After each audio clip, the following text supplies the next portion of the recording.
Hello नमस्ते। A, हजुर सन्चै हुनुहुन्छ होला। आज धेरै दिन भयो म नबोलेको। आज मेरो यो चौथो भिडियो हो। म हजुरहरूलाई यो नेपालमा चलिरहेको जुन समसामयिक घटनाहरू छन्, विकासहरू छन्, यो त्यसको बारेमा म यसो हजुरहरूसँग बसेर यसो आफ्नो मनको कुरा साझा गर्न गइरहेको छु। आजको टपिक हो आज हाम्रो यो देश यस्तो छ होइन, त्यसको मूल मुख्य कारण भनेको के हो र त्यसको समाधान अझै पनि हुन सकेको छैन। यो किन हुन सकेको छैन भनेर यसको बारेमा म हजुरसँग कुरा गर्न आएको छु। किनभने योभन्दा पहिला मैले भिडियोमा बनाएको थिएँ कि क्रान्ति केलाई भन्ने बारेमा। अनि क्रान्ति कहिले सफल हुन्छ, के कारणले चाहिँ लोकतन्त्र असफल हुन्छन् होइन। लोकतन्त्र जति पनि लोकतान्त्रिक देशहरू छन् तिनीहरू चाहिँ सबभन्दा धेरै किन असफल भइरहेका छन् र हेर्दा चाहिँ जो अलिकति निरङ्कुश तन्त्र छन्, जो चाहिँ हाफ डेमोक्रेसीहरू छन्, तिनीहरू चाहिँ किन अहिले अलिक सफल जस्तो देखिएका छन्। हेर्दा भ्रम हो क्या त्यो चाहिँ। अनि त्यसको मुख्य कारण के हो भनेर मैले दुईटा भिडियो बनाएको थिएँ। अब त्यसमा अब आंशिक रूपमा सबैको आफ्नो प्रतिक्रिया थियो, तर यो म चाहिँ यसलाई चाहिँ अलि अगाडि गएर यसलाई चाहिँ म बुझाउन कोसिस गरिरहेको छु कि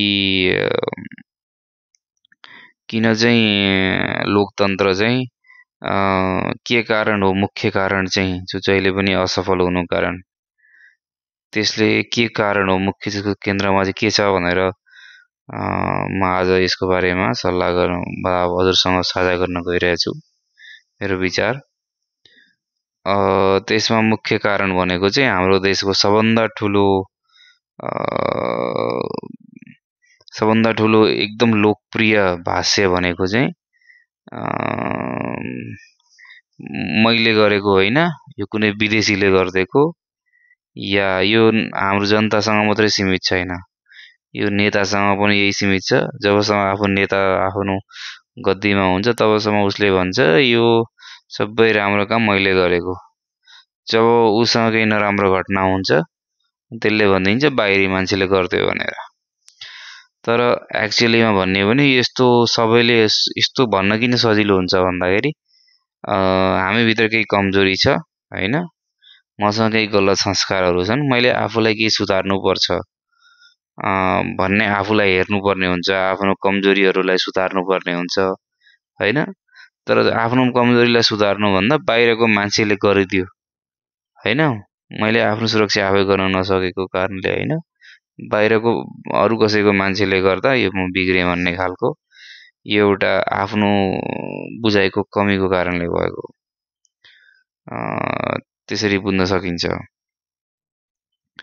अब त्यो किन हुन्छ भन्दाखेरि चाहिँ मान्छेले चाहिँ के हुन्छ भने मान्छे आफूले इमान्दारी पो हेर्नु पर्यो भने आफ्नो बानी, आफ्नो चरित्र होइन, अनि आफूले आफूलाई हेर्नु पर्दाखेरि धेरै गाह्रो हुन्छ। र आफ्नो जुन चलिआएको जुन छ होइन बानी, त्यसलाई सुधार्नु पर्ने हुन्छ। त्यो आफ्नो बानी सुधार्नुभन्दा बाहिरको मान्छेलाई दोष दियो सजिलो, त्यो सबैमा व्याप्त छ होइन। अब यो दोष के कारणले देश बिग्रियो भन्दा यो व्यवस्था खत्तम हो भनेर व्यवस्थालाई तोड्ने काम गर्न थाल्छौँ हामी। जस्तै माओवादीहरूले किन देश विकास भएन भन्दा राजाले गर्दा, राजशाही थियो खत्तम, त्यसले गर्दा हामीले भयौँ भनेर। त्यसपछि अब हामीले लोकतन्त्र लिएर आयौँ, लोकतन्त्र होइन यो भ्रष्ट, यो सबै भ्रष्ट हुन्, भ्रष्ट गर्ले गर्दा भन्यो भने अब अहिले सबभन्दा ठुलो भाषा भनेको विदेशी दलाल। अब विदेशी दलाल त होला, तर विदेशी दलाल हुने दलै चाहिँ को हो नि त भन्दा त्यही देशकै जनता हो। विदेशी आफै आएर त गर्दैन होला, गराउने त त्यही भित्री जनताबाटै होला। सिंहदरबार कोही बाहिरको मान्छे ल्याएर त आगो लगाएन होला, त्यही देशकै मान्छेले लगायो होलान् होइन र, कि बाहिरको मान्छे विदेशी ल्याएर आगो लगायो होइन नि। हामीले आफूलाई हेर्न चाहँदैनौँ कि हामीभित्र के समस्या छ, हामीभित्र मूलभूत के समस्या छ, हामीले आफूलाई किन इमान्दार रूपमा अवलोकन गर्न सक्दैनौँ, आत्म अवलोकन किन गर्न सक्दैन, हामीभित्र आत्मज्ञान किन छैन।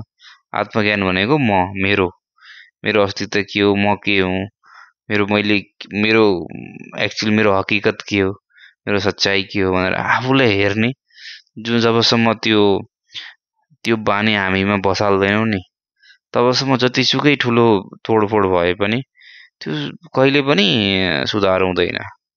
किनभने हामी जहिले पनि अरूलाई दोष दिने, विदेशीले गर्यो भन्ने, तर आफूले आफूलाई कहिले नहेर्ने। जस्तै क्रान्तिको उदाहरण रूपमा हजुरहरूलाई भन्ने हो भने, क्रान्ति भन्नुपर्दा कुनै राजनीतिक परिवर्तन, कुन प्रेसिडेन्सियल प्रधानमन्त्री, कार्यकारी प्रधानमन्त्री, यी सबै कुरा भनेको बकमपोसे कुरा हुन्। होलान् आंशिक रूपमा केही बदलाव आउला रे बाहिरी, तर सही क्रान्ति भनेको जीवनमा जुन मान्छेको जीवनमा रिफ्लेक्ट गर्छ नि, त्यही नै सही क्रान्ति हो। जस्तै हामीले कहिले सुनेका छौँ कुनै नेताले र कुनै समाजसेवकले यो कुरा गरेको कि हाँ भाइ हाम्रो क्वालिटी अफ लाइफ कस्तो खराब छ भनेर? कहिले सुन्दैनौँ। हाम्रो खानाको जुन आइटमहरू छन् त्यसमा हाम्रो कार्बोहाइड्रेट धेरै हुन्छ, प्रोटिनको मात्रा धेरै कम हुन्छ। हामीले यो खाना बदलिनुपर्छ, हाम्रो यो संस्कृति बदलिनुपर्छ, हामीले जुन बानी बसालिरहेको छौँ, जीवनभरि अल्छे छौँ, हामीले एक्सर्साइज गर्नुपर्छ, हामीले स्वस्थ जीवन बाँच्नुपर्छ भन्ने कहिले सुन्नु भएको छ? छैन। हामीले पढाइ राम्रो गर्नुपर्छ, हाम्रो हरेक गाउँ हरेक महल्लामा एउटा लाइब्रेरी हुनुपर्छ, एउटा खेल्ने प्लेग्राउन्ड हुनुपर्छ, होइन? यस्तो कुराहरू आफ्नो जीवन उपयोगी कुराहरू कसैले पनि गरेको सुनिँदैन। तर सही क्रान्ति भनेको चाहिँ जीवनको केन्द्र क्वालिटी अफ लाइफ बढाउने नै हो। त्यही सानो सानो क्वालिटी अफ लाइफलाई बढाएर आफ्नो पढाइ, शिक्षा, जीवन त्यो सबैलाई विकसित हुँदै गएपछि बल्ल अनि नयाँ व्यवस्थाको खडा हुन्छ। जब हामी आफ्नो बानी सुधार्दैनौँ, हामी आफ्नो संस्कार बदलिँदैनौँ भने जतिसुकै तन्त्र ल्याए पनि, जतिसुकै नयाँ नयाँ व्यवस्था ल्याए पनि आखिर हाम्रो व्यवस्था त त्यही हो। हजुरलाई थाहा छ हाम्रो प्रति वर्ष मासु जुन हाम्रो खानामा मासुको मात्रा बढ्दै गएको छ। अनि मासुको मात्रा बढ्दैमा के हाम्रो स्वास्थ्यको लागि राम्रो हुन्छ र? स्वस्थ खानाको लागि त प्राकृतिक मासु भन्दा पनि प्राकृतिक जङ्गलमा भएका मासु खानेलाई, तर हाम्रो जुन मासु खाइरहेछ त्यो भनेको पोल्ट्री फार्मको, होइन, त्यो कमर्सियल मिट हो। त्यो आफैमा पनि त्यति हेल्दी हुँदैन।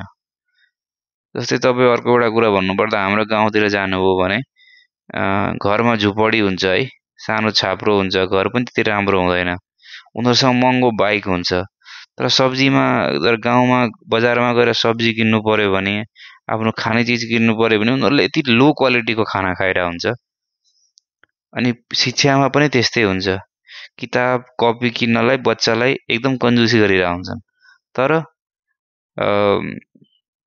बाइक किन्नु पर्यो भने, अरू फाल्तु खर्च कपडा किन्नु पर्यो भने, यस्तो फाल्तु खर्चमा हामीले धेरै पैसा खर्च गरी इन्भेस्ट गरिरहेको हुन्छौँ। झन् अलि मरण तरण बिहे बारी यो त कति छ कति।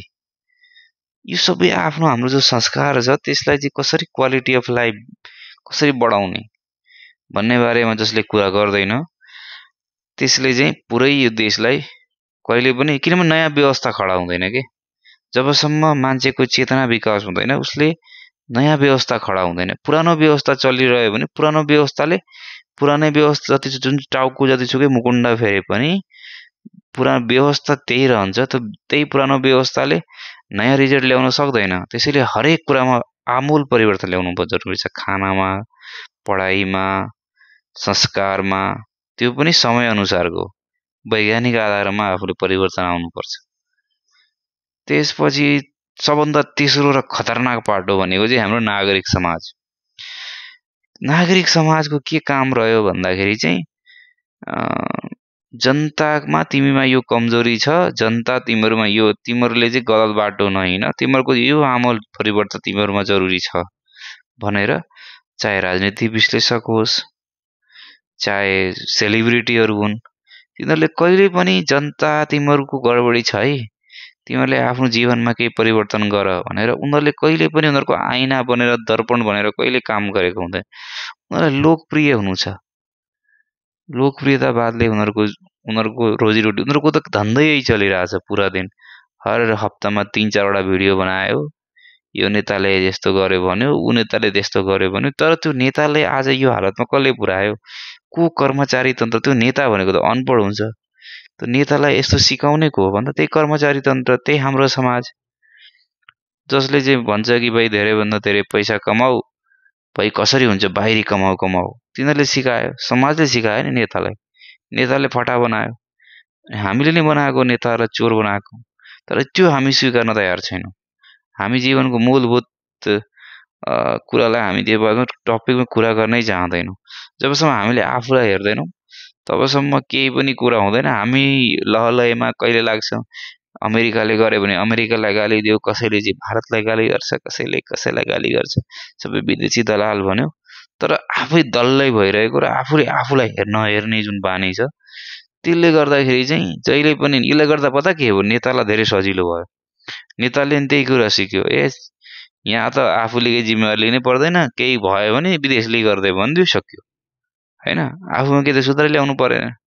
किनभने कन्सपिरेसी थ्योरीले के गर्छ भने मान्छेलाई आफूलाई हेर्नुपर्ने जरुरत नै समझ्दैन क्या। त्यसले गर्दा मान्छे एकदम आफूले आफूलाई बडा चलाक बनाउँछ कि त्यही चलाकी नै त्यसको बर्बादीको मुख्य कारण हो। ल आजको लागि म यति नै भन्न चाहन्छु। त्यसैले आफूलाई हेरौँ, आफूलाई बुझौँ, ममा के कमजोरी छ, जसले गर्दा चाहिँ यत्रो वर्षदेखि हामीले प्रजातन्त्रको प्र्याक्टिस गरिरहेछौँ, तर त्यही पनि किन हामी असफल भइरहेछौँ? किनभने हामीले जतिसुकै नेता चेन्ज गरे पनि, जतिसुकै तन्त्र चेन्ज गरे पनि हामीमा के चाहिँ कमी छ भनेर हामीले जबसम्म हेर्दैन तबसम्म कुनै पनि सुधार हुनेवाला छैन। ल फेरि पनि म अब यसको नेक्स्ट चाहिँ अब अर्को भिडियो बनाउँछु कि भाइ यो कन्सपिरेसी थ्योरी, सेलिब्रिटिजम र यो जुन छ नि एउटा सब्सक्रिप्सन बेज हुन्छ, एउटा फलोवर बेज हुन्छ, त्यसको बारेमा नेक्स्ट भिडियो म बनाउने छु। अहिलेलाई धन्यवाद। आफूलाई अध्ययन गर्नु, सोध्याय गर्ने, आफूलाई बुझ्ने कोसिस गर्नुहोस्। यही धन्यवाद।